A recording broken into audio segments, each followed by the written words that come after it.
হাই friends, আজি মই আপোনালোকক দেখুৱাম আপোনালোকে আপোনালোকৰ নিজৰ ফটোখন ফল্ডাৰৰ আইকন হিচাপে কেনেকৈ ব্যৱহাৰ কৰিব পাৰে।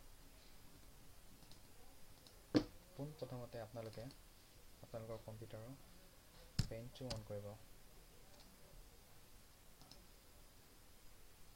পেইণ্টটো অন কৰি আপোনালোকে যোনখন ফটো আপোনালোকে আইকন হিচাপে ব্যৱহাৰ কৰিব বিচাৰিছে সেই ফটোখন অন কৰি ল'ব।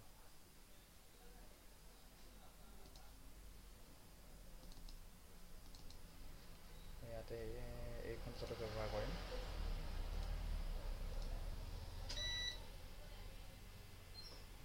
অন কৰি আপোনালোকে ৰিচাৰ্জত যাব। ৰিচাৰ্জত গৈ পিক্সেলত গৈ ইয়াতে আপোনালোকে 100 টাইপ কৰিব।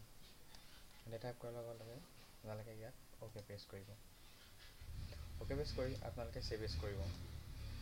ছেভ এছত আপোনালোকে কোনটো ফল্ডাৰ ছেভ কৰিব ফল্ডাৰটো চইচ কৰি ল'ব। ফাইল নামত আপোনালোকে যিকোনো নাম দিব পাৰে।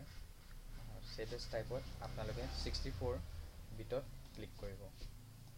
ছেভ কৰিব। ছেভ কৰি চেক কৰি ল'ব আপোনালোকৰ ফটোখন আইকন হ'ল নে নাই। ইয়াতে আপোনালোকে দেখিছে মোৰ ফটোখন আহিল, মানে আইকনটো ছাকচেছ হ'ল।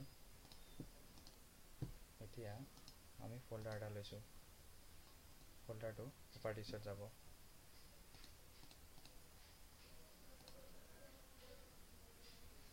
প্ৰপাৰ্টিছত গৈ কাষ্টমাইজত গৈ চেঞ্জ আইকন। ইয়াতে আপোনালোকে দেখি পাইছে বহুতো আইকন আছে, কিন্তু আমি নিজৰ ফটোখন আইকন হিচাপে ল'ম। সেয়ে বৰ্ডাৰত ক্লিক কৰিব। বৰ্ডাৰত ক্লিক কৰি আপোনালোকে দেখিব ইয়াত আমাৰ আইকনটো অহা নাই। আপোনালোকে আইকন ফাইল অপশ্যনটো ল'ব। ইয়াতে গৈ অল ফাইল ক্লিক কৰিব। এতিয়া দেখিছে আপোনালোকে আমাৰ আইকনটো ইয়াত আহিছে। আইকনটো চইচ কৰি অ'পেন কৰিব। অ'পেন কৰি অ'কে কৰি এপ্লাই কৰি অ'কে। ৰেফাৰেঞ্চখন দেখিছে আমাৰ ফল্ডাৰত আমাৰ ফটোৰ আইকনটো লাগিছে।